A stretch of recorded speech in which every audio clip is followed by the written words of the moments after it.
skills would go out to the regions to train young people. This is the Community Internship Scheme.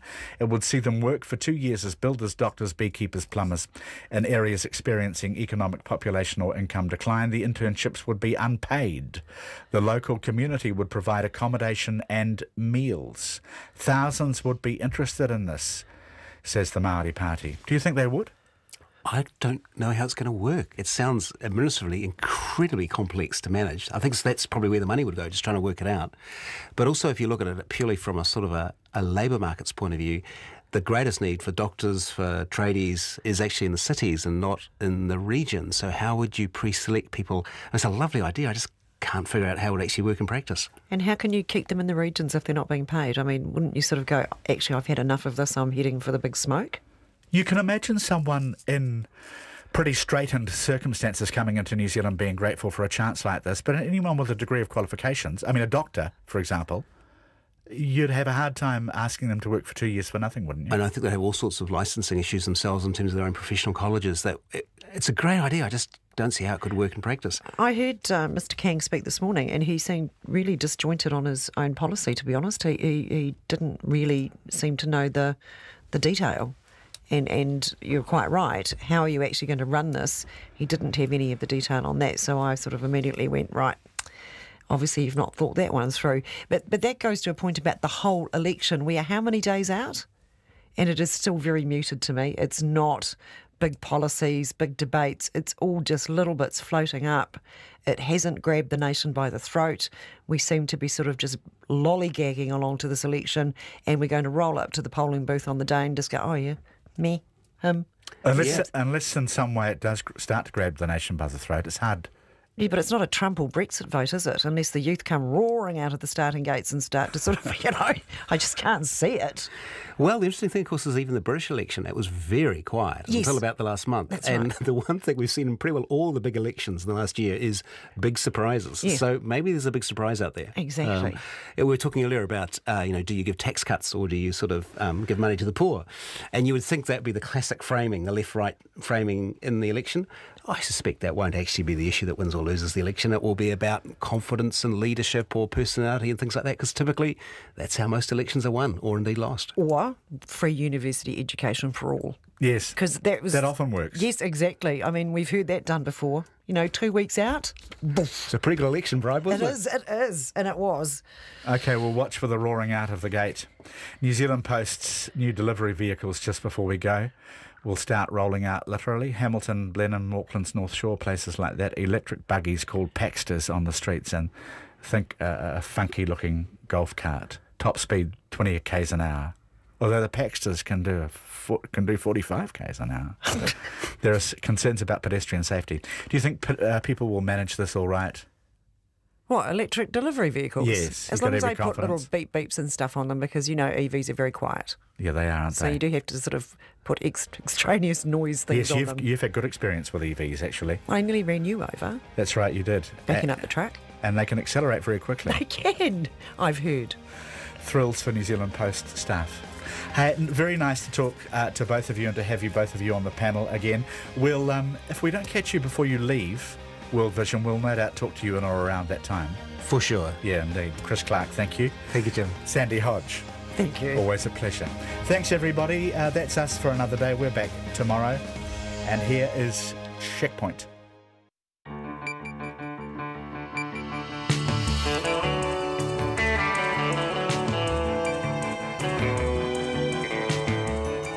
Kia ora everyone, I'm Sharon Brett Kelly, and on behalf of our excellent team, haere mai, welcome to Checkpoint on RNZ National. Tonight, $11,471 for a farewell book instead of a card. That's how much Airways, the state-owned air traffic controller, paid a creative agency to produce one photo book for its outgoing chief executive, Ed Sims. Tonight, Airways tells us it made a mistake and an immediate review of processes is underway. Also tonight, a highly critical report finds Ministry of Transport whistleblowers suffered unnecessary hurt and humiliation in processes involving convicted fraudster Joanne Harrison.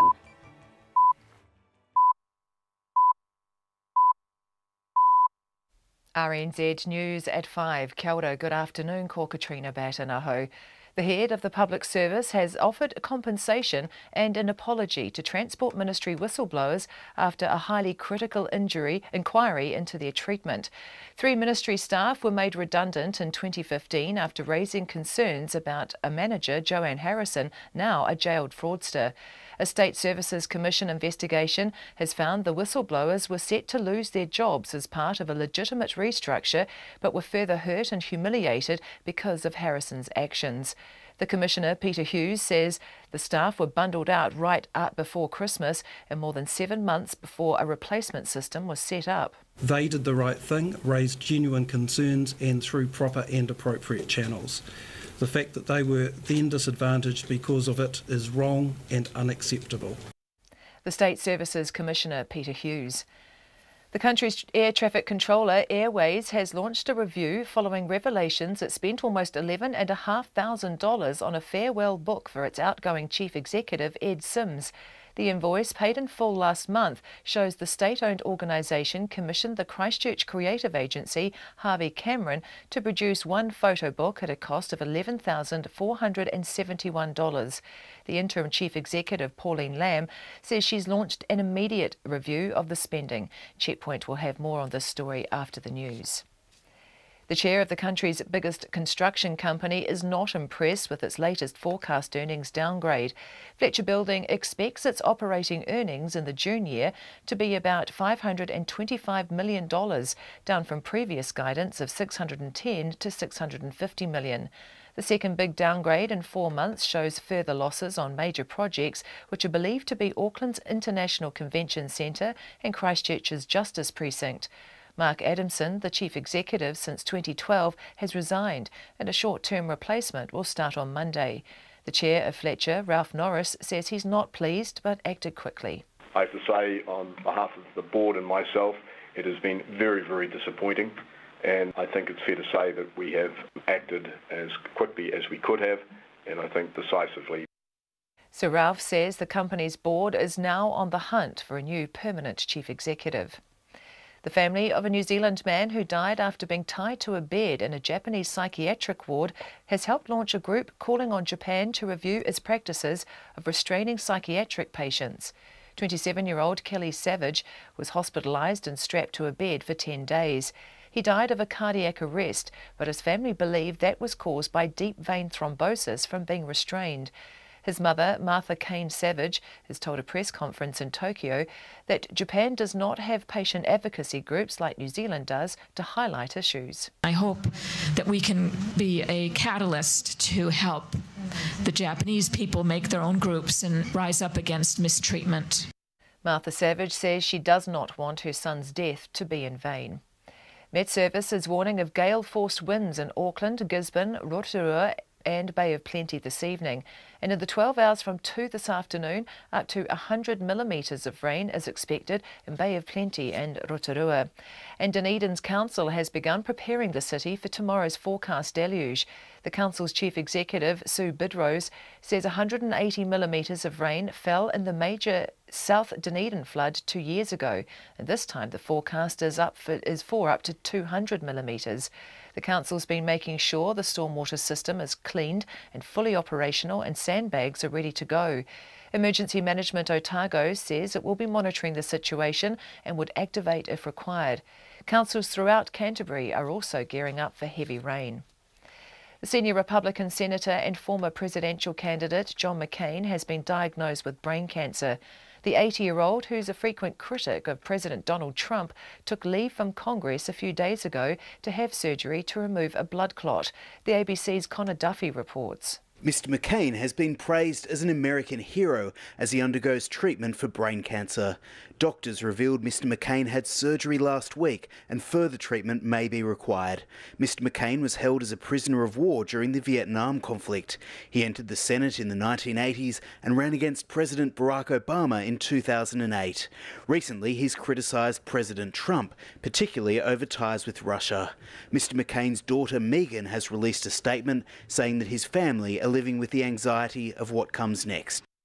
Connor Duffy reporting. It's 5 past 5. To sport, and New Zealand golfers Ryan Fox and Michael Hendry tee off at Royal Birkdale in a few hours' time, part of the 156-strong field vying for the 146th British Open title. Fox, who's had 3 top 6 finishes in his last 3 European tournaments, is playing his second Open after his 49th placings at St Andrews 2 years ago. It's 37-year-old Hendry's first major, and he's looking forward to taking on the Birkdale course alongside his Kiwi compatriot. Obviously, our careers are pretty well spread across the world now. I'm in Japan half the time. He's in Europe all the time. We don't get to see each other as often as we used to, but we spent a lot of time together, in the last decade or more, playing golf with friends and all the rest of it. So obviously having another Kiwi there is great, but having a great mate like Foxy there is even better. Michael Hendry tees off just after midnight, while Ryan Fox starts his round at 11:30 tonight. Americans Dustin Johnson and Jordan Spieth are the bookmakers' favourites.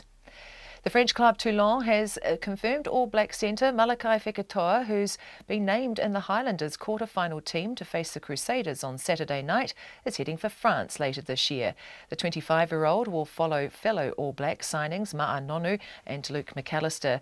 Meanwhile, the Crusaders and the Highlanders have both named full-strength teams for their Southern Derby on Saturday, with the Crusaders welcoming back 5 All Blacks who were unavailable for their weekend loss to the Hurricanes. That's the news.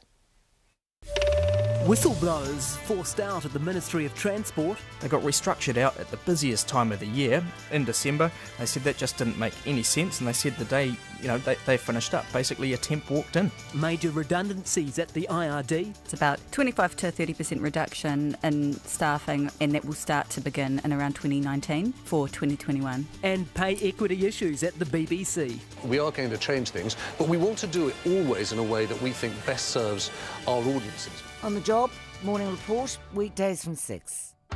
Then on 9 to noon, the tangled and rapidly evolving conflict between Qatar and its neighbours.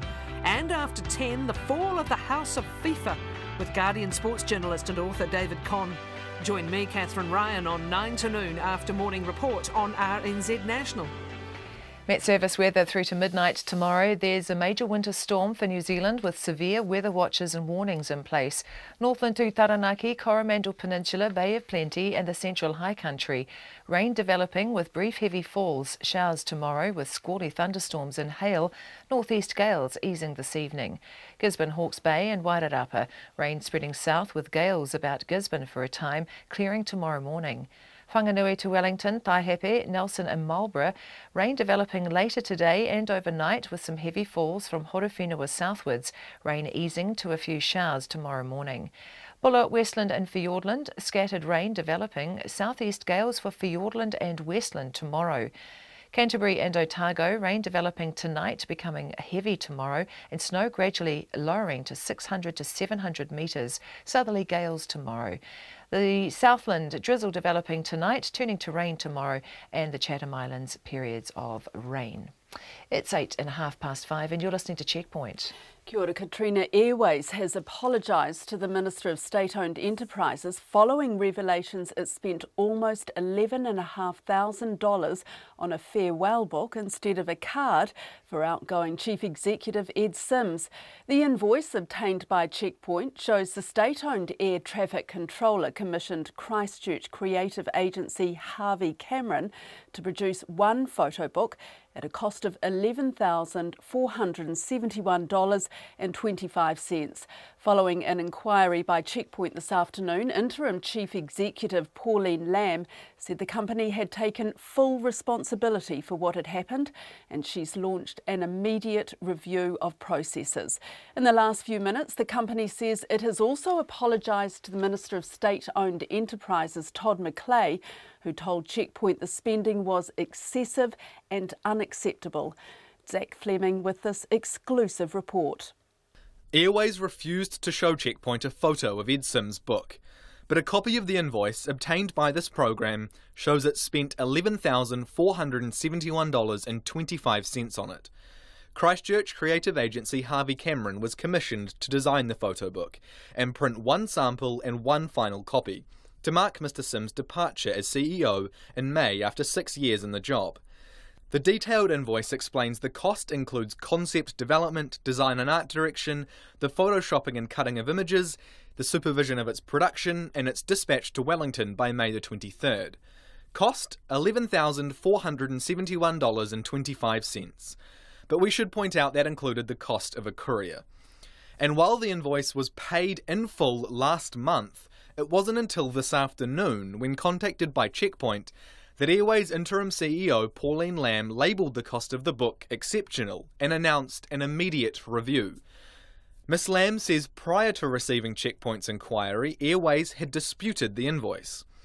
Both Airways and Harvey Cameron refused to front for interviews today, so we asked the public what they think. I don't think it's right.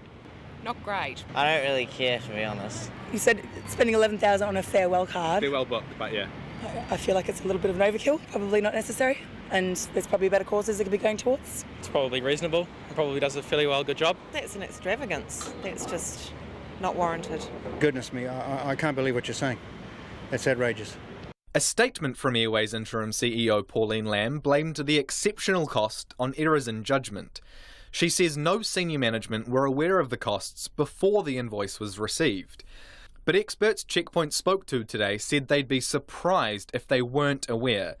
David Tweed is an associate professor at Massey University's School of Management. The board, in terms of its monitoring of the financial situation, I would be surprised if they were not aware. If it came from as a gesture from the management team, then I think the board would certainly expect to be aware of that.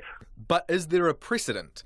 Tourism New Zealand bosses were left red-faced in 2009 after a Dick Frizzell painting was purchased as a farewell gift for outgoing CEO George Hickton. The painting, believed to have cost just fractionally less at around $10,000, was approved by the board, but was blasted by then Prime Minister Sir John Key as being an excessive expenditure of taxpayer money. The board members were later asked to dig into their own pockets to pay for the painting. Sir John said in a statement at the time, "The government is firm that it does not want a culture of extravagance in government departments and Crown entities." And if we go back to Airways, in its own statement of intent for this financial year, it said its key goals were to, quote, be as profitable and efficient as comparable businesses and exhibit a sense of social responsibility. Professor Tweed says in the overall scheme of things, $11,000 is pennies for Airways, and in some ways it could be considered a good spend.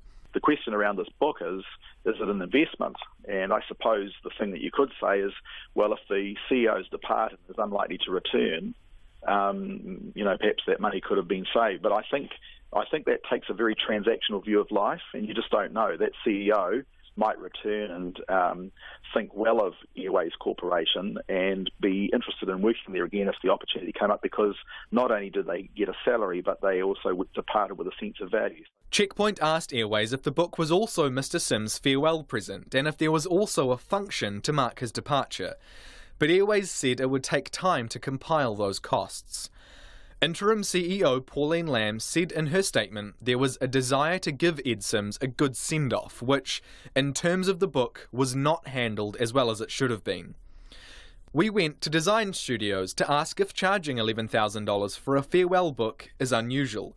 Carl Burke is the owner of Sanders Design in Auckland. Within reason, Sanders does them free as a courtesy to its clients. If it's been a client that we've known for a number of years, and they have put work through us consistently, then it just seems a courtesy for us to help them out in that sort of situation without charging anything or too much. Before his 6 years at Airways, Mr. Sims spent more than a decade in various high-level positions at Air New Zealand. He left Airways to become Executive Vice President for WestJet in Canada, but wasn't able to be reached for comment today. The Minister for State-Owned Enterprises, Todd McClay, says $11,471 on a farewell book is excessive and unacceptable. He's issued Airways with a please explain and, quote, expects them to sort it out and apologise. For Checkpoint, Zach Fleming. And in the past few minutes, Airways has sent us another statement. It says the total cost for events associated with Ed Sim's farewell was $3,317.74, which related to catering costs for farewell morning teas and events for around 260 of its staff and board.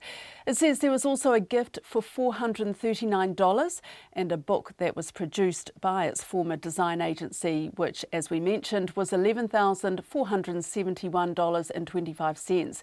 Airways says it is reviewing its processes and ensuring all staff are aware of their responsibilities, and says it has apologised to the Minister of State-Owned Enterprises, Todd McClay, and will be providing him with the outcome of their review.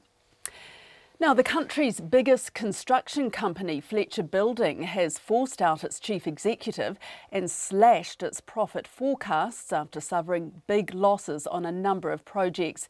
The company won't say which ones, but they are widely believed to be the Justice Precinct project in Christchurch, which is nearing completion, and Sky City's Convention Centre in Auckland, which the casino operator confirmed today is running behind schedule.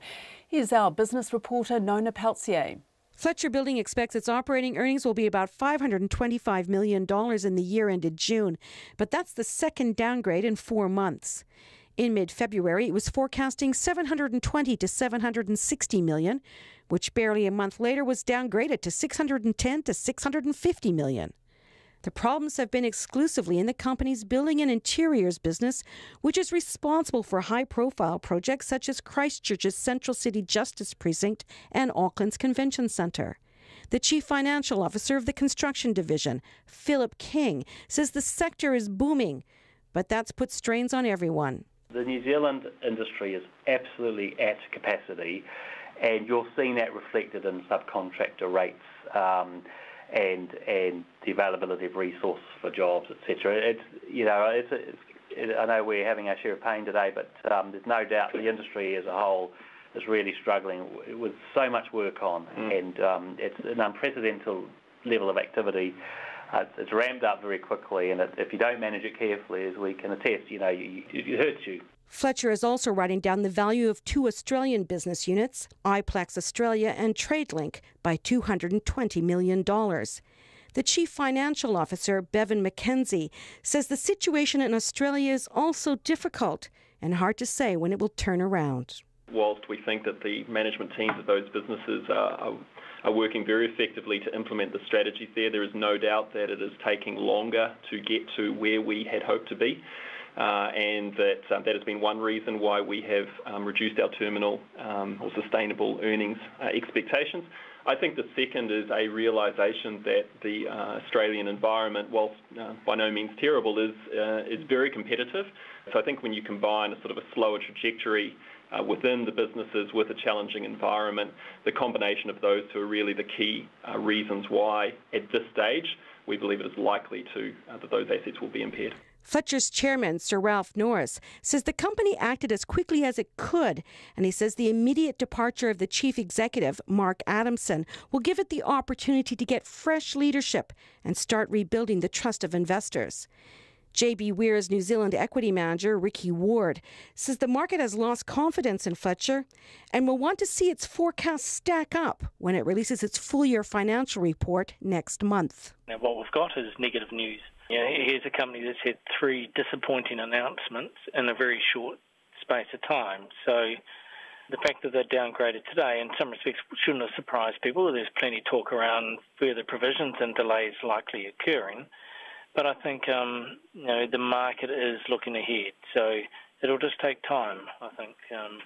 There's a number of ways to address or to improve confidence. They've started one of those today by the person delivering the message is no longer delivering it. So that's one way, but at the end of the day, results are what counts. So to get confidence, you've got to deliver results, and they're somewhere away. Meanwhile, the stock exchange operator NZX says it's investigating to see if the company followed rules about the disclosure of relevant information. The NZX will also be looking at price movements and recent trading in the company's shares. This is Nona Peltier. A highly critical report has found Ministry of Transport whistleblowers were forced out of their jobs too early and suffered unnecessary hurt and humiliation in processes involving convicted fraudster Joanne Harrison. But the State Services Commission inquiry concludes no staff were specifically made redundant because they spoke up. 3 former ministry staff raised concerns about Harrison's conduct on several occasions and subsequently lost their jobs in a restructure. Here's our political editor, Jane Patterson. Harrison stole nearly $750,000 while employed at the Transport Ministry and was sentenced in February to 3.5 years in prison. The State Services Commissioner launched an investigation after the whistleblowers claimed they were forced from their jobs in a restructure Harrison helped to lead in 2015 after they raised concerns about fake invoices she was presenting and dubious travel she was taking. But Sandy Beattie, QSO, who carried out the inquiry, found the redundancies themselves were not the result of Harrison's actions. The redundancies were due to the ministry moving to an automated accounts payable system. This was a planned move and legitimate for the ministry to pursue and was properly authorised.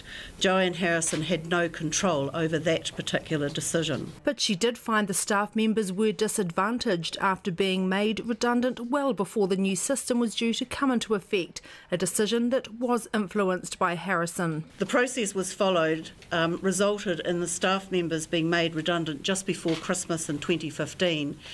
And ultimately around 7.5 months in advance of the new processing system coming into effect. There was additional hurt and humiliation for these members of staff caused by the fact that they had to train a temporary staff member to undertake their jobs. The State Services Commissioner Peter Hughes has apologised to the whistleblowers and agreed to a confidential compensation package. He says these public servants should never have been disadvantaged in this way. They did the right thing, raised genuine concerns and through proper and appropriate channels. The fact that they were then disadvantaged because of it is wrong and unacceptable. I have thanked these individuals for their public service and I have apologised to them for the treatment they received. I've done that in person. He says the situation has raised broader questions about the ability of public servants to speak up with concerns. As a result, Mr Hughes has issued specific standards public agencies will need to meet when dealing with whistleblowers and ordered a review of the Public Disclosures Act. Every agency needs to have clear, easily accessible systems for public servants to raise concerns and they need to make sure their staff know that they are there and how to use them when they need to use them. The Acting Public Service Association Secretary Kerry Davis says the report sheds much needed light on the actions of Joanne Harrison and the fact it was allowed to happen. Well, we think it's horrendous that that sort of culture existed there, that people could make complaints and for them to be gone uninvestigated until this report was done. We also want to question what sort of workplace culture would exist there, that people don't feel able to speak up under the Protected Disclosures Act. The inquiry also found Harrison blocked a former member of the ministry's legal team from receiving a pay rise which had been recommended. That staff member had previously pursued concerns about Harrison's activities, both with the Chief Executive and Harrison herself. Mr Hughes says he's taken steps to make sure that situation is remedied, to make sure the staff member has suffered no financial loss. Meanwhile, an investigation is ongoing into whether Martin Matthews, the former Transport Ministry Chief Executive, should remain on as the Auditor-General.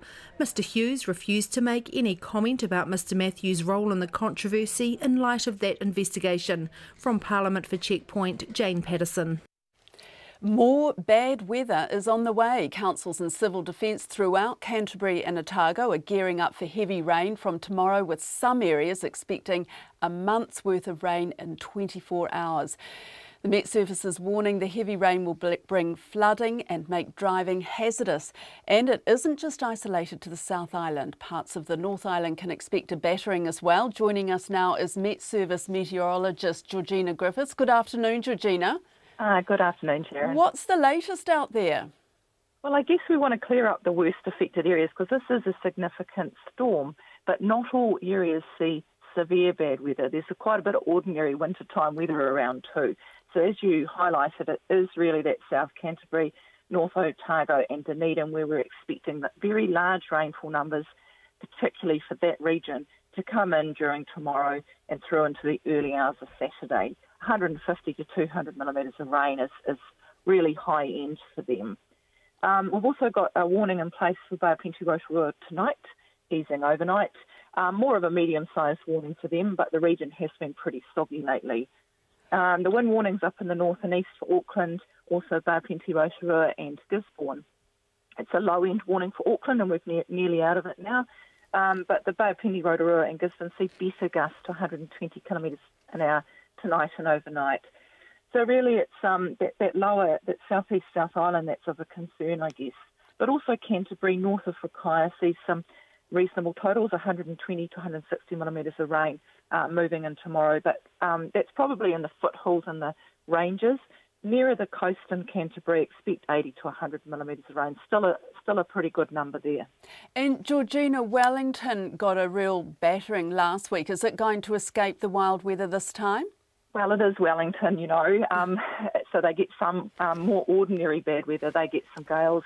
They're on watch for northwest gales. They get a period of rain and they get a southerly change. But at this stage, I can help Wellingtonians feel a bit more at ease. There's probably a large exhale going on in the capital right now. It doesn't look like those absolutely top-end winds and rainfalls that we saw there in the last event. So, and also that central North Island, you know, while we all need a coat today and tomorrow in the North Island, it's not that low snow that impacts the North Island roading. It's really talking about disruption, we're expecting it to be between Dunedin and Christchurch, possibly further north.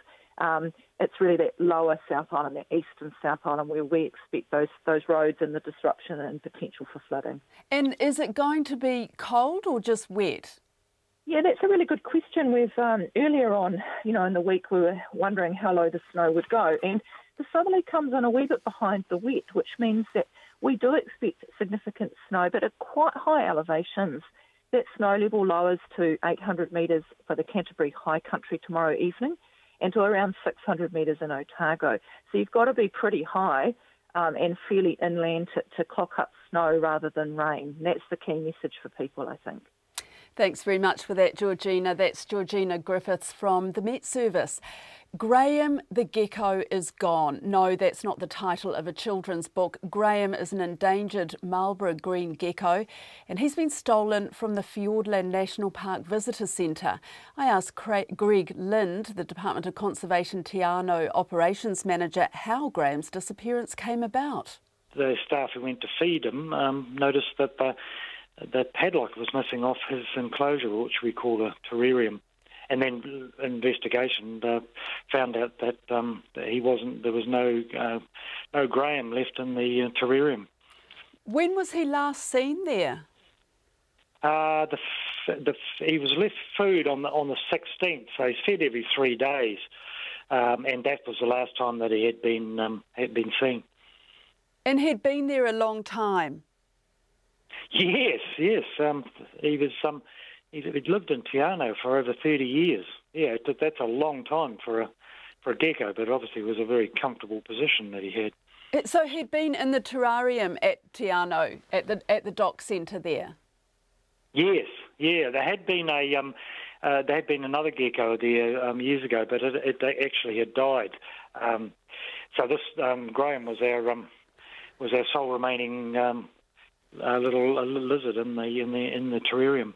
And you're certain that he's been stolen and it's not just a case of somebody's accidentally taken the lock off and left it open? No, it was shut. Most people wouldn't have noticed that it had locks on the side. Most people, you'd approach it from the front and most people would be looking to see whether they can spot the gecko. But when the staff went to feed him, was yesterday, the padlock was actually gone, and the padlock snib was actually marked. It looked like somebody had actually maybe used a very strong implement, maybe even a bolt cutters, to remove the padlock. So if it had been inadvertently left off by our staff, which we don't believe was the case, the Gecko would still be inside. So we are assuming somebody has come along and deliberately broken in and removed. Why would someone want to steal him? That is a $64 question, I suspect. Clearly, we've got had lots of issues in this country with our rare and endangered geckos being smuggled overseas. We don't know that. It may well have been just a silly person wanting to do this for their own purposes. It could be more sinister than that. We don't know. But what we're saying is we really need some information from people that probably know that this has occurred. And it's a loss of an attraction in the visitor centre. It'd be really good to see that he came back and this matter was dealt with promptly. Yeah, and does he need any kind of special treatment? You know, I mean, can he survive okay outside a terrarium? It's pretty cold down here at the moment, and he comes from Marlborough. Marlborough is a reasonably cool place in winter as well. He would have to be properly looked after. They've obviously have a reasonably select diet, which our staff knew quite well. If a person didn't know the diet of these creatures, they would probably struggle to feed them, and Graham may suffer the consequences of that. So who knows? But essentially, he could well be endangered. So he's got a distinctive grey mark on his head. So if anybody sees him, what should they do? Or anybody knows about this, what should they do?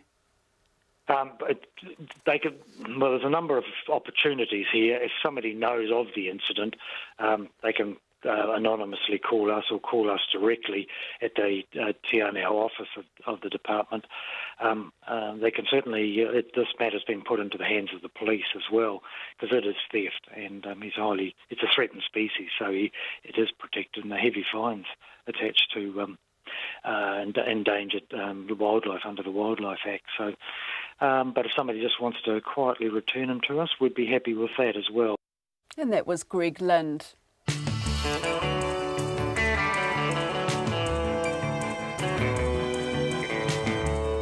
Coming up, the family of a man who died after being tied to a bed for 10 days in a Japanese psychiatric ward call for a review of the practice. Butter prices go through the roof, and Swiss police confirm the identity of a Swiss couple whose frozen remains were found on a shrinking glacier 75 years after they went missing. Don't forget, we'd love to get your feedback. You can text us on 2101, you can tweet us at Checkpoint RNZ, Facebook us Checkpoint with John Campbell, or email checkpoint@radionz.co.nz. But first, here's Katrina Batten with the headlines. The head of the Public Service has offered compensation and an apology to Transport Ministry whistleblowers after a highly critical inquiry into their treatment. 3 ministry staff were made redundant in 2015 after raising concerns about a manager, Joanne Harrison, now a jailed fraudster. The country's air traffic controller, Airways, has launched a review following revelations it spent almost $11,500 on a farewell book for its outgoing chief executive, Ed Sims. Documents show the state-owned organisation commissioned a Christchurch creative agency to produce one photo book at a cost of $11,471. The country's biggest construction company is now hunting for a new chief executive after a downgrade in forecast earnings led to the sudden departure of current boss Mark Adamson.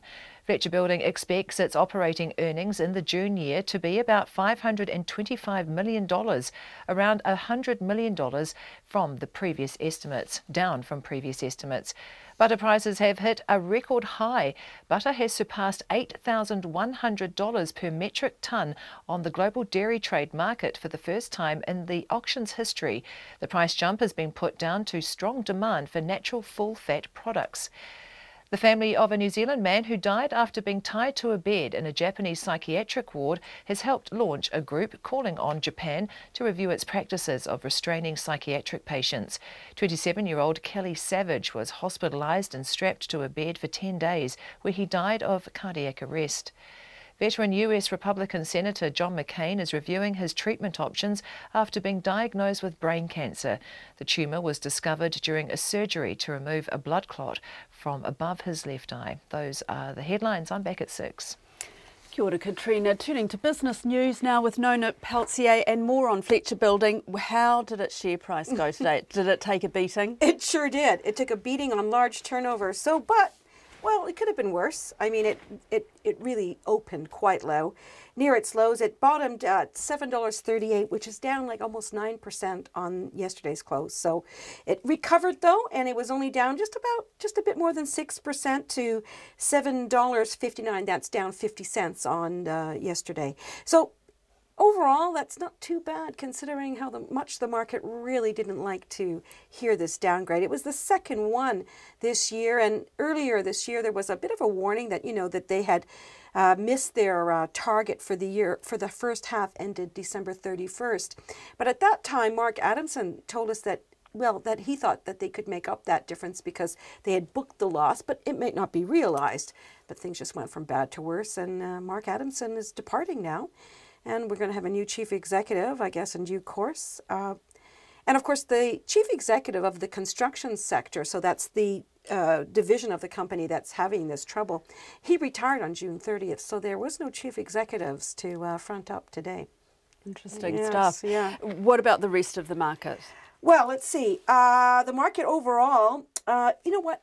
If we have a few minutes, it's interesting. I actually did a look around the world, and we are at record-breaking highs. Other than the Fletcher situation today, the New Zealand Stock Exchange has been at really very, very high values and fully priced. So this has been kind of an issue for investors around the world. What do you buy when the market is fully priced? And so we looked at that, and this morning we had some comment from the senior executive, the senior economist at GMI, and they look after Kiwi saver funds. And he was saying, you know what, if you take a long-term view of the market, it's really never a particularly bad time to buy, because even if you're fully priced, the market dips and ups and downs, and so the swings and roundabouts means that eventually it all evens out for you. So these record prices are happening around the world. Yeah, Asia, Europe, Wall Street, and of course New Zealand until today. Very high values, and expected to continue as long as interest rates remain low and inflation remains low and corporate earnings remain high. So overall, the index fell 60 points today, but that was almost all Fletcher Building. So it was down 0.8% to 7,672, and our dollar is holding steady against the U.S. The U.S. dollar it's not so strong because there's expectations there that the economy there is not performing as well as the Federal Reserve would like. So we gained a bit of ground against the US dollar at 73.4 US cents. Against the Australian dollar is doing a bit better than it has been for a while. So we're at 92.5 Australian and 56.4 British pounds, which is where we've been for quite a while now. No, thank you very much.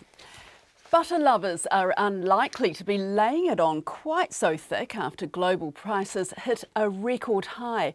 They've surpassed $8,100 per metric tonne on the global dairy trade market for the first time in the auction's history. It's a rise of nearly 3.5% from last month. But as our reporter Eva Corlett discovered, Kiwis won't be putting margarine on the table just yet. I buy butter, but it's because it's better than margarine and all those other fake assimilated ones. I'll still keep buying it. It's very annoying though that it's the most expensive place in the world to buy it when actually it's produced here. The thought of going without butter, you've got to have some pleasure in life. We're really in dire straits and really need it. Got to have it, and we'll pay the extra. It doesn't affect me at all. If I want butter, I'll have butter. I think it's a shame for the mothers and things who still bake. It makes it expensive. But then baking is cheaper than buying these biscuits. It's certainly getting put off by the high price. I still buy it though. Official statistics show a 500-gram block of the cheapest available butter cost $5.05 last month, compared with $4.80 in May and only $3.38 in June last year. And today, at a New World supermarket in Auckland, the cheapest 500-gram block was Pam's at $5.29. While most butter eaters are reluctant to give up their spread, small businesses are starting to feel the churn. We release have one chocolate eclair and one caramel eclair. The Le Voix Française bakery on Dominion Road in Auckland makes authentic French pastries, and butter naturally is an essential ingredient. Owner Tetsuya Namikawa says the bakery's butter costs are more than double what they were a year ago. We go through 150 kilo a week of butter. It's quite a lot. And since last year, the price has gone up by 7%. Did you say 70%? 70%. We used to pay $120 for 25 kilo of butter, but now it's $230. Mr. Namikawa reckons New Zealand butter is the best quality, but he says he may be forced to look at international products if the prices keep rising. He says he's pinched the business's profit to avoid hiking prices. French pastries and sweets, it's all butter-based. We can't change the recipe, and we end up squeezing our profit enormously. The last year we had like 20% profit out of what we do here, but it's squeezed down to around 10% now because of the butter price. Mr. Namikawa says hospitality businesses already have a low profit margin, and worst case scenario, he'll have to close after 6 years in operation. Agri HQ dairy analyst Susan Kilsby says the price jump is due to strong consumer demand internationally for natural full-fat products. Suddenly everyone's moving from wanting protein to wanting the fat components of the milk. We're also seeing more milk being consumed as full cream milk, which is leaving less cream available to be made into butter. Susan Kilsby says butter prices are likely to stay high in the short term, but should ease up again towards the end of the year. Mō te hōtaka o te ahiahi, ko Eva Colette tēnei. The senior Republican senator and former presidential candidate John McCain has been diagnosed with brain cancer. The 80-year-old, who is a frequent critic of President Donald Trump, took leave from Congress a few days ago to have surgery to remove a blood clot. The BBC's James Cook has the details. John McCain is known as a tough, independent-minded senator, a warrior who is now facing a battle against cancer. His brain tumour, known as a glioblastoma, was diagnosed following surgery to remove a blood clot. The Republican has been recovering from that procedure at home with his family in Arizona, where he's now considering his treatment options, which may include chemotherapy and radiotherapy. The 80-year-old former Navy pilot spent more than 5 years as a prisoner of war in Vietnam. He's known in Washington as a champion of American military might, as well as a campaigner for big reforms to campaign finance and immigration laws.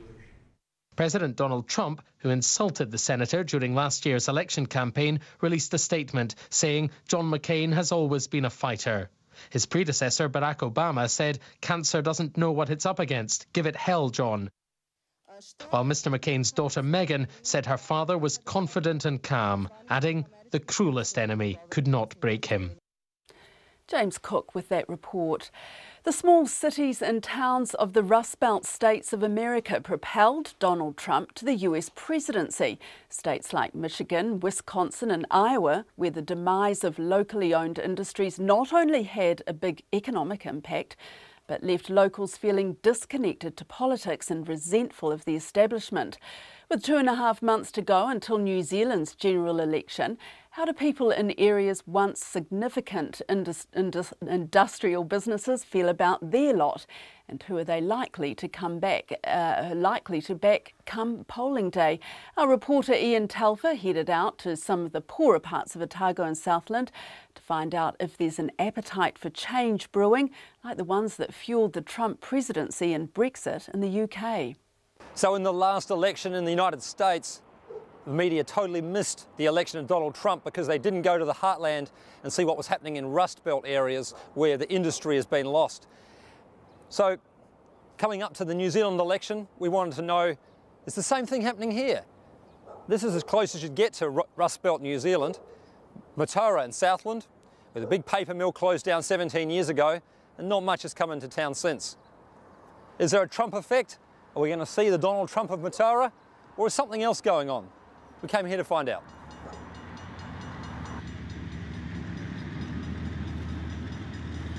How's the town going? Oh, it's coming great, but it'll never be the same as what it was. It used to be a bustling wee community. You couldn't walk up the street without tripping over somebody. We lost our paper mill when I was a child, and that was a big impact. And then we lost this end of the freezing works, the sheep end of the freezing works, so we've only got a beef plant. You go right through rural New Zealand and show me anywhere that's really booming. We've got an election coming up. Do you think about that? I don't really want to think about it because I don't know who I'm going to vote for. Yeah. Feel a bit strange, does it? Yes. Yeah. Not like it used to be many moons ago, but... Yeah. What it used to be like? Well, you knew who you were actually voting for and what you'd be getting, but now I don't know. I don't know how the young ones are going to get on. I think there's too many people clipping the ticket. We need more industry. I thought I'd vote for the Greens, but the Greens want to up the numbers of immigrants. And we've got people in New Zealand who are New Zealand-born New Zealanders. They might have been immigrants earlier, but their children have been born here, so they are now Kiwis. And they've got no housing, and yet they're bringing in more immigrants. That's crazy. That is really crazy shit. I was thinking about, like in the US, you know, people who were in, you know, towns where the industry shut down, that sort of thing, they got real angry, right? They elected Trump. Yeah? Yeah? Is that going to happen here? No. We haven't got a Trump here, have we? Oh, that's funny as. What do you want? I don't know. I really don't know. I'd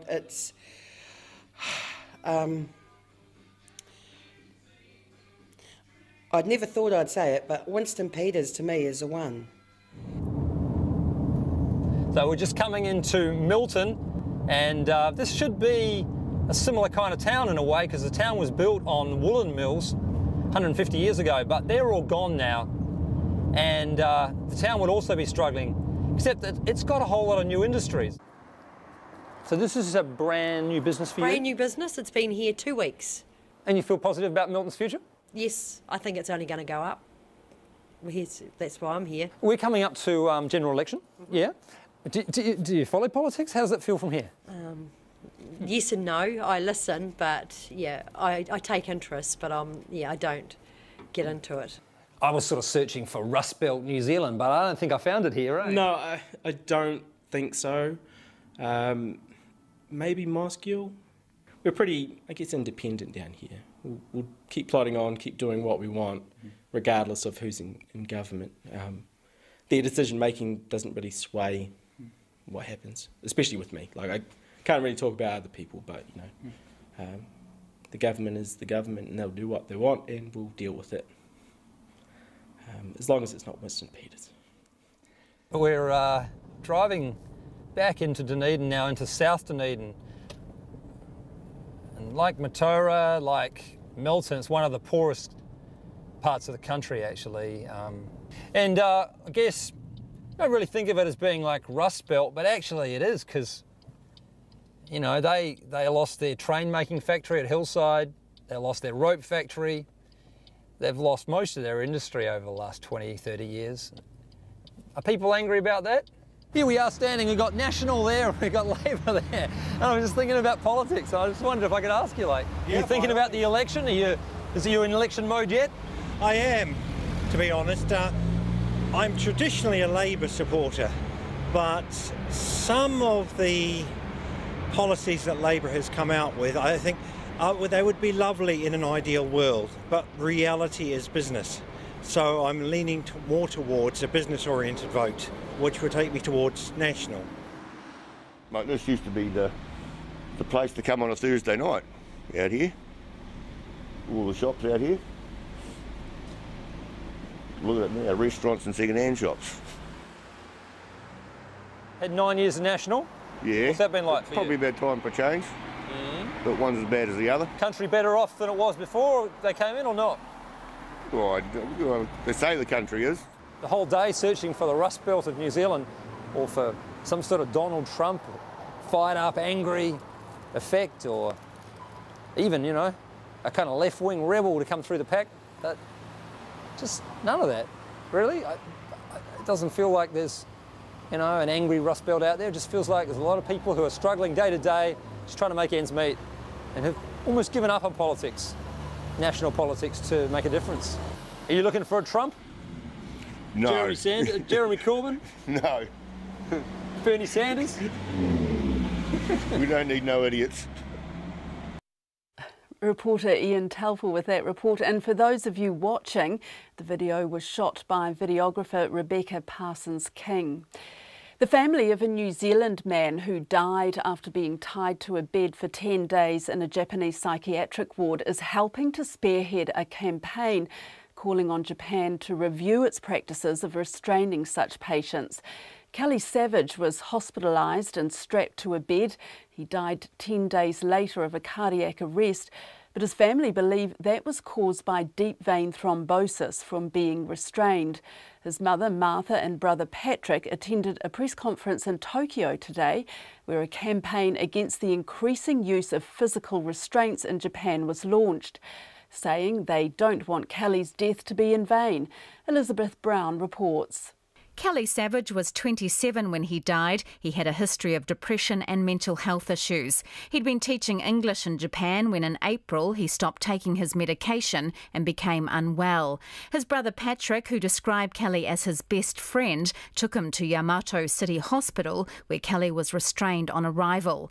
Patrick was then prevented from visiting, and it wasn't until after Kelly's death that the family was told he'd been restrained nearly continuously for 10 days. We couldn't stop crying when we heard this news. We thought the restraints were inhumane and unnecessary in Kelly's case, but we had no idea they could have caused Kelly's cardiac arrest. When we looked, however, it turned out that the risk was well known. Almost 1 in 5 psychiatric patients restrained for more than 3 days develops deep vein thrombosis, so 19%.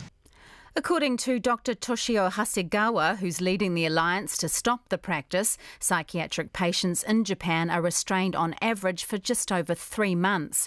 Patrick Savage says Kelly's case has attracted international attention because he's a foreigner, but hundreds of other families must have been affected.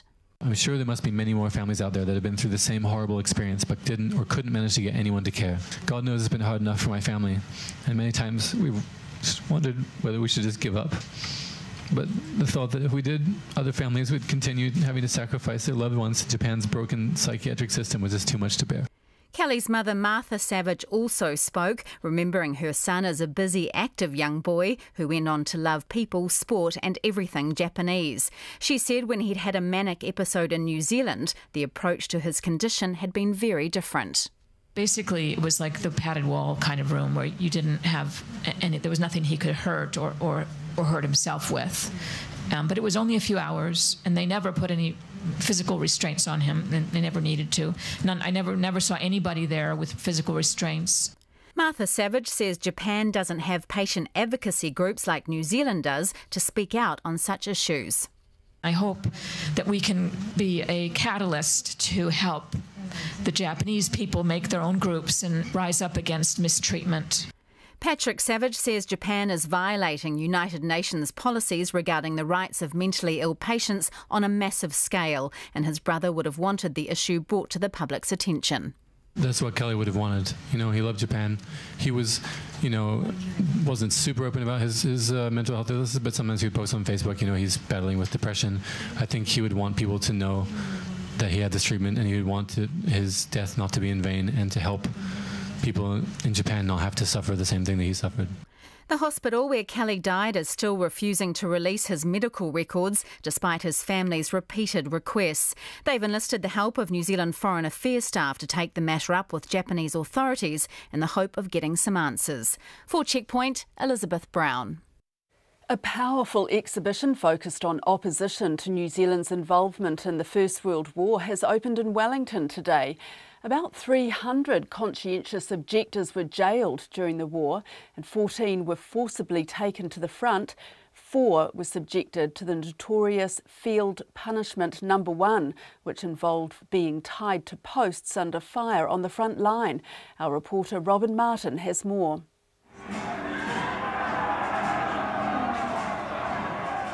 In 1914, most New Zealanders supported the war. But when conscription was introduced in 1916, the true horror of the conflict was better known, and more than 32,000 men indicated they were unwilling to serve. Dissent, a different kind of courage, tells their story via a 10-minute audio-visual experience. The exhibition's creator, James McCain of Story Inc., says it attempts to capture the broad nature of opposition to the war. There is some very famous people who were sent to the front and given this dreadful number 1 field punishment, essentially tortured, but there are also ordinary soldiers who had great reservations about the war, and people at home, and also a really powerful Maori story of the iwi who objected to the war. Mr McCain says it's essential to remember those who opposed the war as well as those who served. I think it's really important that we do know these stories, and I don't think they're as well known as they should be. I think the people who objected were heroes in their own way. I mean, whatever you think of the politics of it, they were extremely brave people. The exhibition uses extracts of letters written home by conscientious objectors and serving soldiers to help illustrate the story. Mark Briggs was subjected to field punishment number 1 and was eventually so badly injured he was sent home. The MP asked, "Are you going to walk now? Because if you're not, you're going into the shell hole." I replied, "I didn't know where I was going, but I wasn't going to walk there anyway." He immediately threw me into the shell hole and dragged me through the water. The MP said, "Drown yourself now, you bastard, if you want to die for your cause." Briggs even refused to sign his release papers. Serving soldiers such as Private Alexander May, here writing to his brother from France, also had reservations about the war. Dear Dom, just a few lines in answer to your letter, which I got a while ago. And to tell you to use your block, don't leave New Zealand. Swim the land, take to the bush, but don't come across here. Historian David Grant, who wrote Field Punishment number 1, the definitive work on New Zealand's anti-militarist tradition, was at today's exhibition launch. He says it's long overdue. First World War story was not just about the soldiers and who went away to war and suffered terribly. It was also about the people who, for various reasons, resisted the war and resisted conscription, and their voice needs to be heard. Not just Archibald Baxter, who everyone knows about, but also all the other men who, for various reasons, opposed the war and opposed conscription. Mr Grant did have some reservations, however. I'd like to see it as part of the main exhibition, because I think the descent story is part of a greater whole of the story of the New Zealand story of the First World War. And it's sad in a way that it's sort of split off from the main war story that's over there. But I think this is very important and overdue, and I'm delighted to see it, and they've done a very good job. Descent, a different kind of courage, runs at the Dominion Museum building alongside the Great War exhibition until October the 1st. In Wellington for Checkpoint, ko Robin Martin Tēnei. A radical plan is underway to save the northern white rhino from extinction. There are just 3 of the animals left on the planet, and hope for their future is fading fast. But at Longleat Safari Park in Wiltshire in southern England, the rhino's closest relatives have been enlisted to help. The BBC's science correspondent Rebecca Morrell visited the park and has this report.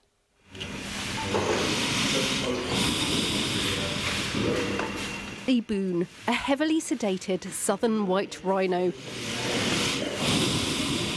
She's undergoing an experimental fertility treatment. Her eggs are being harvested for IVF. This could help her closest relative, the northern white rhino. Once found across Central Africa, poachers have wiped them out in the wild. Just 3 animals remain, kept under tight security in a wildlife park in Kenya. None are able to breed. Now German and Italian scientists are using eboone's eggs to develop IVF. It's never been used for rhinos before. If they can successfully create a baby southern white rhino, they will try this technique with their northern cousins to bring these animals back from the brink. But there's also a backup plan. The team wants to mix southern white rhino eggs with sperm from a northern white, creating a hybrid species. Dr. Robert Hermes from the Leibniz Institute for Zoo and Wildlife Research in Berlin explained why. The last 3 can die any time. They're not as old, but anything can happen to them, and then all their genetics would be lost. And if we had at least 50% of this species preserved in a hybrid embryo, we would preserve at least half of this for future generations. This is conservation science at its most extreme. But scientists say the northern white rhino is so close to being lost, they have no other options left. And that's Rebecca Morrell reporting there.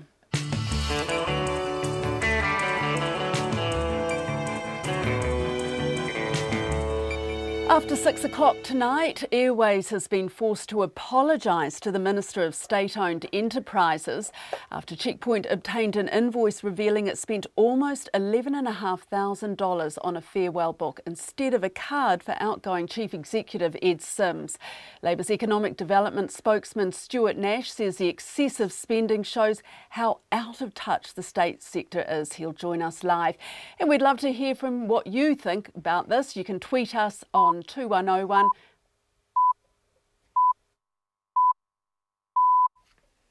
RNZ News at 6. Ngā mihi nui, good evening, ko Katrina Batanaho.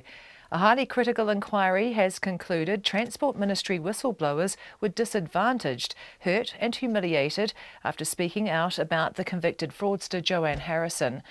3 ministry staff were made redundant in 2015 after earlier raising red flags about Harrison's conduct.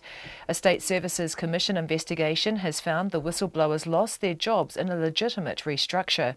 But its author, Sandy Beattie, is concerned about the timing which Harrison gave advice on.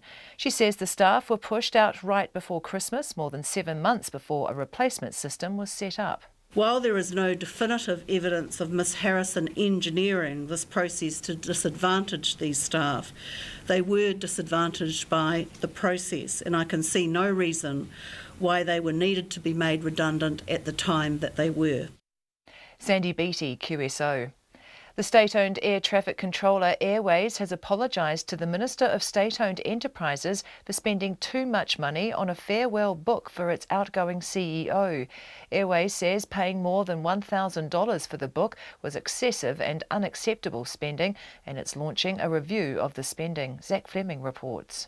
Airways refused to be interviewed today or to release a photo of the farewell book given to former CEO Ed Sims, but a copy of the invoice shows it spent $11,471.25 on the gift. The money was paid to design agency Harvey Cameron last month, but it wasn't until this afternoon, when contacted by RNZ News, that Airways interim CEO Pauline Lamb condemned the cost of the book and announced an immediate review. Ms Lamb says Airways takes full responsibility and is ensuring all staff are aware of their responsibilities. This is Zach Fleming. The country's biggest construction company has slashed its earnings forecast because of losses on big projects and sacked its chief executive.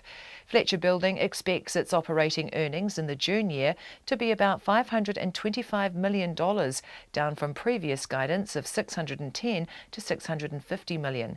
The losses are believed to be on Auckland's International Convention Centre and Christchurch's Justice Precinct.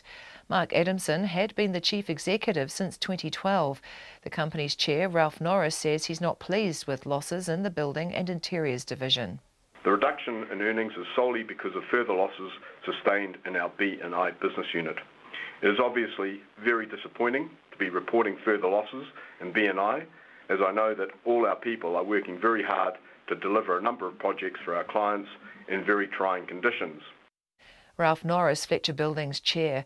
The NZX is investigating the latest earnings drop as well as trading in shares leading up to today's announcement. Canterbury and Otago are preparing for heavy rain from tomorrow, with some areas expecting a month's worth within 24 hours. Met Service says there may be flooding and driving will be hazardous. Meteorologist Georgina Griffiths has told Checkpoint the worst affected areas will be South Canterbury, North Otago and Dunedin, with heavy rainfall for tomorrow and early Saturday. Tonight, Bay of Plenty and Rotorua will get rain with strong winds predicted for Auckland, Bay of Plenty and Gisborne. Georgina Griffiths says snow levels will be at 800 metres for the Canterbury High Country tomorrow night and 600 metres in Otago. The family of a New Zealand man who died after being tied to a bed for 10 days in a Japanese psychiatric ward is helping to spearhead a campaign calling on Japan to review its practices of restraining psychiatric patients. Kelly Savage was hospitalised and strapped to a bed, dying 10 days later from cardiac arrest, which his family believes was caused by deep vein thrombosis from being restrained. His mother and brother attended a press conference in Tokyo where a campaign campaign against the increasing use of physical restraints in Japan was launched. Patrick Savage said Kelly would have wanted the issue made public. He loved Japan. I think he would want people to know that he had this treatment, and he would want his death not to be in vain and to help people in Japan not have to suffer the same thing that he suffered. Patrick Savage says Japan is violating United Nations policies regarding the rights of mentally ill patients on a massive scale. The Labour leader Andrew Little says its Queenstown housing program announced today will make home ownership achievable for first home buyers. The Labour Party is making an election promise to build 1,000 homes in Queenstown in an effort to tackle housing shortages. The policy announcement follows National's $50 million housing infrastructure package to support the construction of new homes in Queenstown. Andrew Little says first home buyers are being priced out of the Queenstown market with the average property value over $1 million. He says the party's pledge will be funded by Labour's nationwide $2 billion Kiwi Build program. It's 6:05. To sport, American golfers Dustin Johnson and Jordan Spieth are the bookmakers' favourites for the British Open as the first players prepare to tee off at Royal Birkdale in little over an hour. New Zealanders Ryan Fox and Michael Hendry start their rounds at 11:30 p.m. and 12:30 a.m. respectively, with both confident of a good showing in the third major of the year. Fox is coming off fourth place at the Scottish Open at the weekend, and Hendry says he's shaken recent back problems hampering his preparations. The Crusaders will be back to full strength for their Southern Derby quarter-final against the Highlanders on Saturday, welcoming back 5 All Blacks unavailable for their weekend loss to the Hurricanes. The Highlanders coach Tony Brown has gone for 6 forward reserves on the bench, indicating he's expecting another tough tussle with the red and black pack. We just felt as though we needed that extra firepower up front, especially coming into the back end of the game. We feel as though just having that extra loose forward on the bench could give us a bit of an edge. The Highlanders coach Tony Brown. And the Tour de France heads into a brutal final alpine climb overnight with 3 chasing riders still trying to wrestle the yellow jersey of leader Britain's Chris Froome. The 180-kilometre 19th stage ends with 2 2,000-metre plus climbs, including one described by the Tour's founder as tough enough to make a mule whimper. That's the news. Tonight on Nights, plenty of the proverbial, although the proverbial may not necessarily be getting real. Naomi Deering talks about making artificial poo to try and predict how the real stuff behaves in the environment without actually having to handle the real stuff. This week's cultural ambassador James Brown brings the poetry, and Our Changing World looks at ways of expanding the gene pool for critically endangered species. That's Species and Feces on Nights after the news at 7 on RNZ National. Met surface weather through to midnight tomorrow. There's a major winter storm for New Zealand with severe weather watches and warnings in place. Northland to Taranaki, Coromandel Peninsula, Bay of Plenty and the Central High Country. Rain developing with brief heavy falls. Showers tomorrow with squally thunderstorms and hail. Northeast gales easing this evening. Gisborne, Hawke's Bay and Wairarapa Upper. Rain spreading south with gales about Gisborne for a time, clearing tomorrow morning. Whanganui to Wellington, Taihape, Nelson and Marlborough. Rain developing later and overnight with some heavy falls from Horowhenua southwards. Rain easing to a few showers tomorrow morning. Bulla, Westland and Fiordland, scattered rain developing. Southeast gales for Fiordland and Westland tomorrow. Canterbury and Otago, rain developing tonight, becoming heavy tomorrow and snow gradually lowering to 600 to 700 metres. Southerly gales tomorrow. Southland, drizzle developing tonight, turning to rain tomorrow, and the Chatham Islands, periods of rain. It's 6:08 and you're listening to Checkpoint. Thanks, Katrina. Airways has been forced to apologise to the Minister of State-Owned Enterprises after Checkpoint obtained an invoice revealing it spent almost $11,500 on a farewell book instead of a card for outgoing Chief Executive Ed Sims. The state-owned air traffic controller commissioned Christchurch creative agency Harvey Cameron to produce one photo book at a cost of $11,471.25 for Mr Sims' farewell at the end of May. The Minister of State-Owned Enterprises, Todd McClay, was unavailable for an interview. but told Checkpoint the spending was excessive and unacceptable. Airways would not be interviewed, but the interim CEO, Pauline Lamb, said in a statement the company had taken full responsibility for what had happened and she's launched an immediate review of processes. The company confirmed it also spent more than $3,000 on farewell morning tea events for Mr Sims and $439 on a present. Labour's Economic Development spokesman Stuart Nash says the fact Airways has had to apologise shows how out of touch the state sector is. He joins us now. Good evening, Mr Nash. What do you make of this? Well, you know, we've got mental health services crumbling, Kiwis going homeless, and we're spending $15,000 of taxpayers' money on a farewell gift and party for an outgoing CEO. It's just completely out of touch, isn't it? I don't think taxpayers expect their money to be used in this way in any way, shape or form. Does this point to a culture of excess? Oh, well, it would absolutely seem to. I mean, this happened in Tourism New Zealand a couple of years ago. The Prime Minister, John Campbell, at the time came out and said, totally unacceptable, and yet it continues. And this isn't the only story. We've had this at MB, we've had this, as mentioned, Tourism New Zealand. It's just got to stop. It's just totally unacceptable. And I think New Zealanders expect their ministers to be a lot more accountable for what is going on in their departments. Would you expect a company like Airways to get quotes for such an expense? Look, in any commercial venture, whether you're public or private, with something like this, what you do is you go out and get a quote. It comes back at $11,000, and what you do is go, look, thanks very much. I think we'll go for the $40 book from Whitcoulls or somewhere. Spending $11,000. You know, I assume these guys got a quote. It came back at $11,000, and I don't know what the hell was going through their minds when they said, oh, well, that's all right, let's go and spend this. Any person at any level, I would have thought, would have said, goodness me, $11,000, yeah, this is a little bit beyond our station. We're going to get in a bit of trouble no matter how much we like the guy, no matter what sort of job he's done. This is just totally unacceptable. That same company produced Airways' annual report. Does that worry you that that could be a big blowout? Well, I'm keen to know how much they charge for Airways' annual report, to be honest, because I would have thought $11,000 for a picture book is totally excessive. I mean, you go on, to be honest, you go into Snapfish and you can do these in half an hour and it costs you about $20. My wife does it the whole time. $11,000. Let's have a look. Let's go back and have a look at how much money Airways has paid for its annual reports. And I wonder if, in fact, they're not being taken for an absolute ride, because it just seems totally excessive. $11,000 for a book? Give me a break.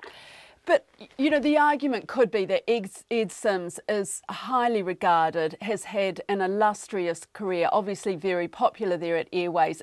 Doesn't he deserve an expensive gift? Oh, look, this isn't about Ed Sims's competency in any way, shape or form, and I'm sure he did a brilliant job. And you know what they did? They gave him a $400 book and they spent $3,000 on a morning tea. I actually think $3,000 on a morning tea is pretty excessive. But this isn't about the job that Mr Sims did or the way that the staff valued him. This is about spending $11,000 of taxpayers' money on a book. A $40 book or a book voucher and a morning tea is all that anyone should expect.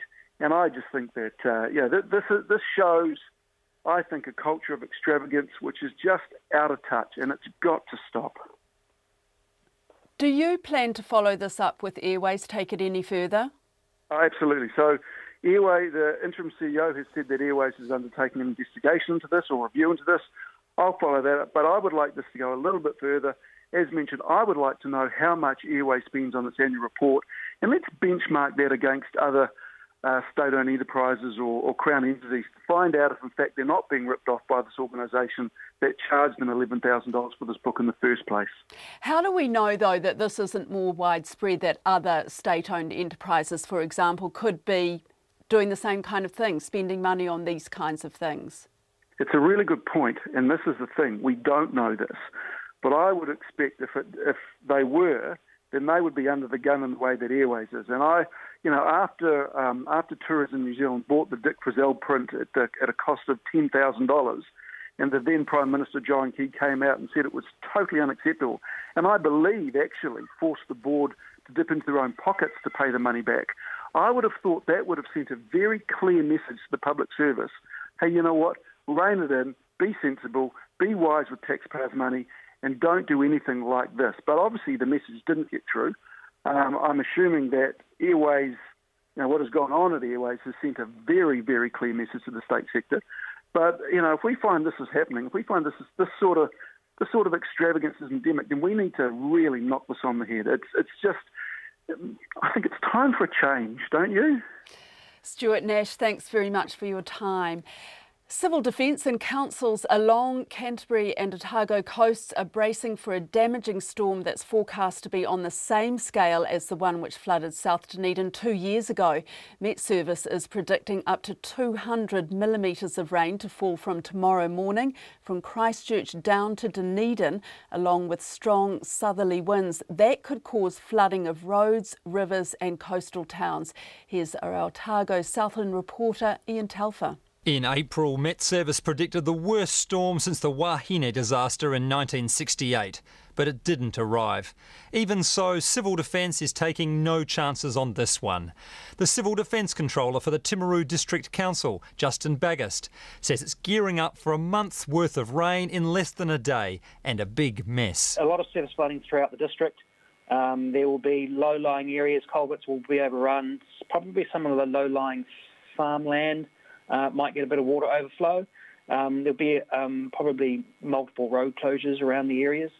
It does time, unfortunately, with some serious swells happening out in the coast. So the coastline areas, they'll probably get a bit of flooding there as well. Civil Defence Canterbury's putting out alerts and pulling in staff from Christchurch to help. In Dunedin, forecasts like this throw minds back to the South Dunedin flood of June 2015, which hit 1,200 properties. The chairperson of the South Dunedin Action Group, Ray McLeod, says people there have to be worried about a 200 millimetre forecast. That's a lot of water, and it'll be interesting to see how well the improved maintenance is going to cope with that. People will be pretty nervous. And I think, the fact that well over 150 people turned up at our last public meeting because it's still on their minds 2 years after the last flood, they're pretty emotional about it and they feel a bit isolated. But the Chief Executive of the Dunedin City Council, Sue Bidrose, says the council will be as ready as it can be. It has a new $500,000 screen in its pumping station and much better maintenance than 2 years ago.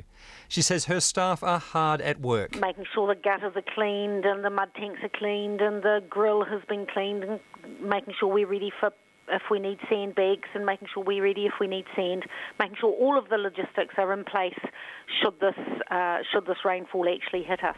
But Dr Bidrose says people shouldn't just leave it to the council to get ready, but be cleaning their own gutters of leaves, checking their drains and tying down trampolines. The Otago Regional Council's on alert too, checking the rivers, especially in North Otago. A council director, Scott McCain, says rivers could rise very fast. We will get large amounts of rain over a short amount of time, and so people need to be prepared for that. So farmers may need to shift stock and just keep an eye on those river levels. The council says the most likely rivers to flood are in North Otago, the Kakanui, Shag, Kouru and Waianakarua. Mr McCain says in Dunedin it would be the Silver Stream and Taieri rivers to watch out for. Whatever happens, it could be a very wet day.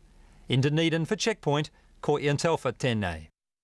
And you might remember we spoke earlier this week to the Labour MP Claire Curran, who's been camping since Sunday in Dunedin's Octagon. She says she's put up a bigger tent and is ready to stay through if she has to.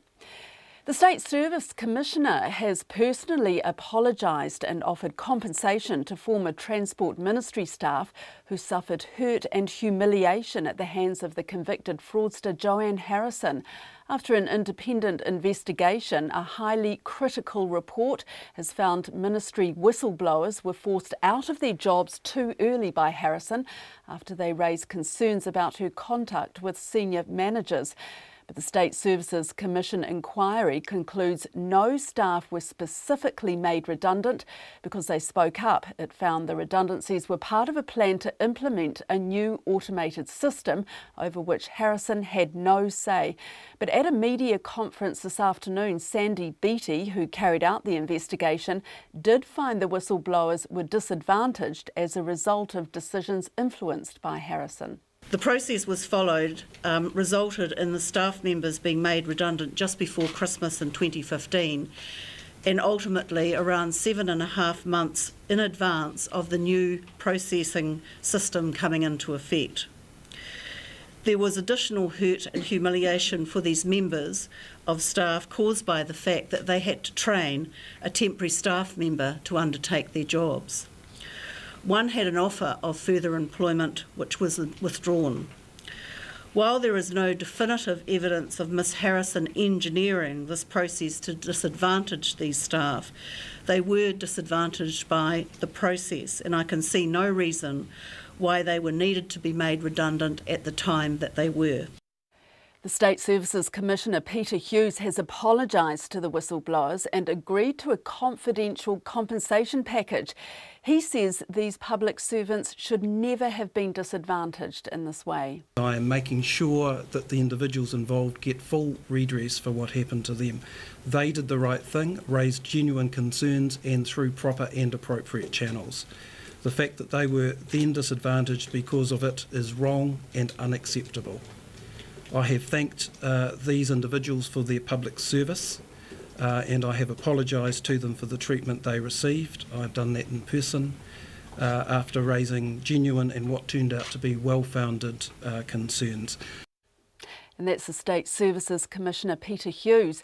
Well, it's going to be a big week in Washington next week. 3 top figures from President Donald Trump's campaign team, including his son Donald Trump Jr. and son-in-law Jared Kushner, have been called to testify on Capitol Hill about their links with the Russians. It comes less than 2 weeks after revelations of meeting with Kremlin-linked lawyer who promised damaging information on Hillary Clinton. With more from Washington, here's the BBC's Laura Bicker. Congratulations, Dad! We love you! Donald Trump's eldest son played a key part in helping him win the White House. But how far was he prepared to go to help him get there? He received emails from a British publicist called Rob Goldstone. He offered to broker a meeting with a Russian lawyer who he said had damaging information about Hillary Clinton. Information, he said, that would be very useful to your father.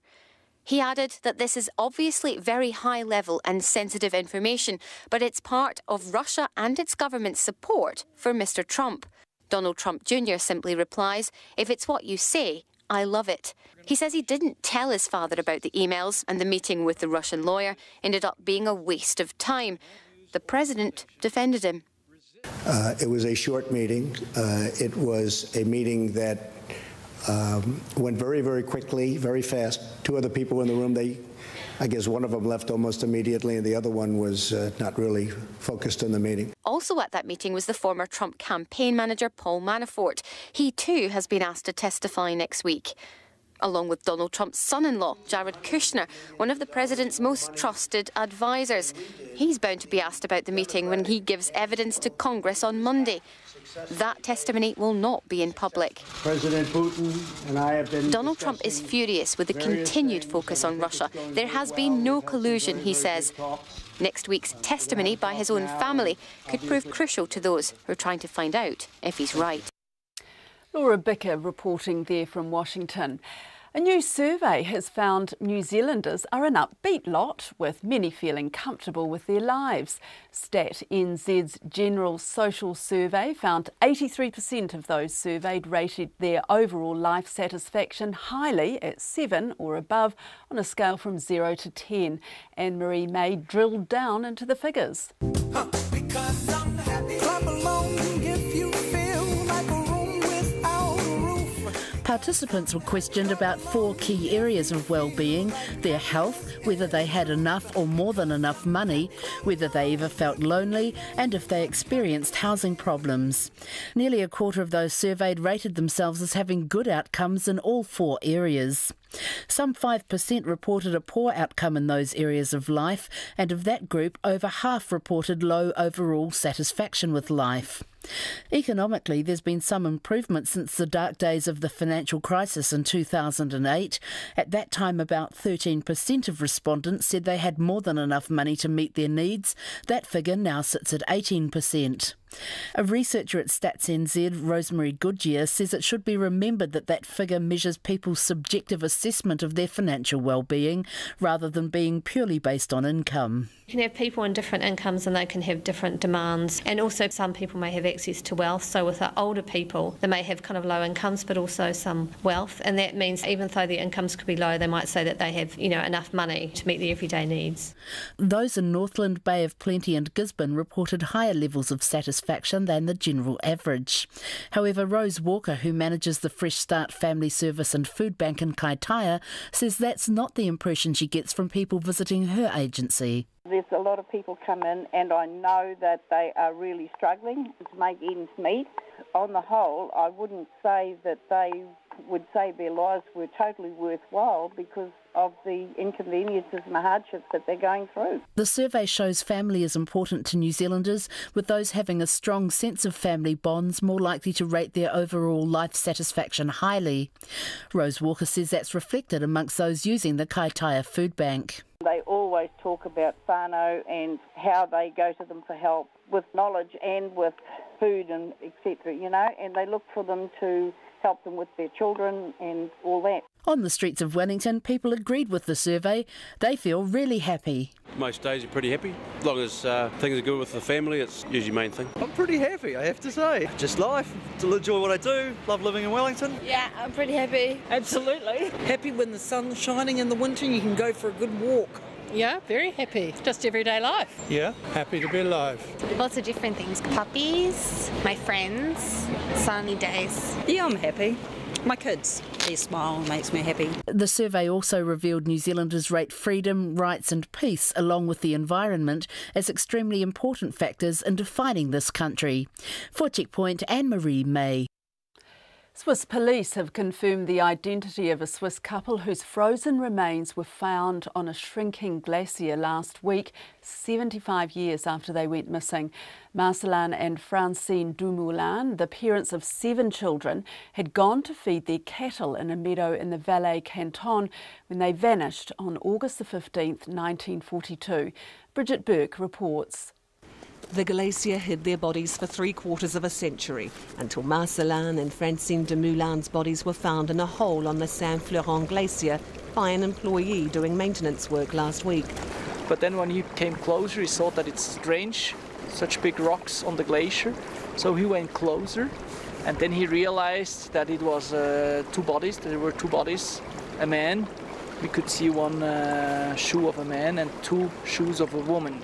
And some parts of the body, some backpack, some water bottle. Glacier 3000 director Bernard Shannon said the shoemaker and his wife, who was a teacher, were either walking to or returning from Bern when they fell into a crevasse. It was the first time Francine had accompanied her husband on a trip. Then at that time the glacier was much bigger than now. And to imagine, in winter time we have 5-6 meters of fresh snow on the glacier. So the last years the glacier shrunk a bit. This is now why 75 years later 2 bodies came out on the glacier, and it took so much time because they were very deep in the glacier inside. Back home in 1942, the couple's 5 sons and 2 daughters were waiting for them. One son spent most of his life combing the glacier for his parents. He, along with all his brothers, were sent to foster homes and have now all passed away. But daughters Monique and Marceline are still alive. 86-year-old Monique, who was 11 at the time and the eldest child, recalls the last time she saw her parents. The day they left, the weather was beautiful. You know, at that time we didn't have anything like a radio or anything like we have today, giving the weather forecast for a number of days. When they started climbing the glacier, the weather was beautiful, until a huge cloud came when they were in the middle of the glacier.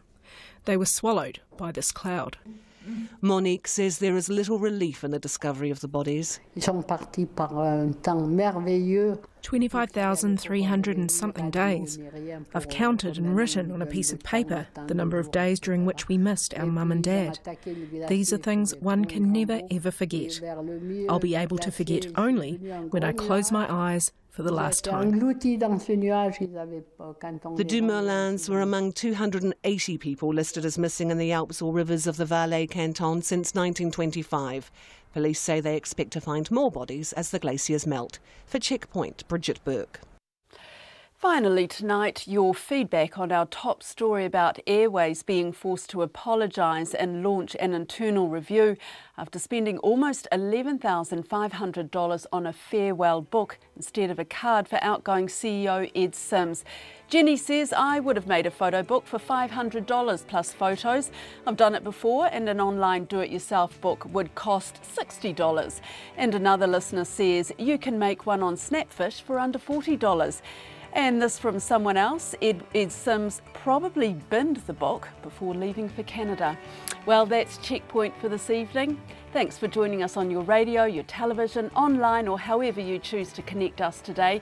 You can hear highlights in late edition at 10:15 this evening. Or any of our stories tonight on Checkpoint at radionz.co.nz/checkpoint. And for all the latest news, information, feature stories from New Zealand and around the world, go to rnz.co.nz, the homepage. So from me, Sharon Brett Kelly, and the Checkpoint team, have a great night. RNZ News headlines at 6:30. An inquiry says Transport Ministry whistleblowers were disadvantaged and humiliated after speaking out about a fraudster in their midst.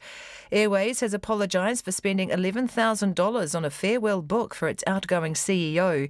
The country's biggest construction company, Fletcher Building, needs a new chief executive after a profit downgrade and the sudden departure of its current boss. And parts of the South Island are preparing for heavy rain from tomorrow, with some areas expecting a month's worth within 24 hours. Our next news and weather is at 7.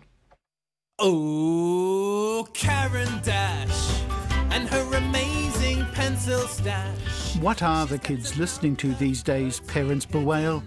But if it's Anika Moore, Mr. Robarelli and Greg Malcolm and Jenny Ward, then both young and old ears are in good hands.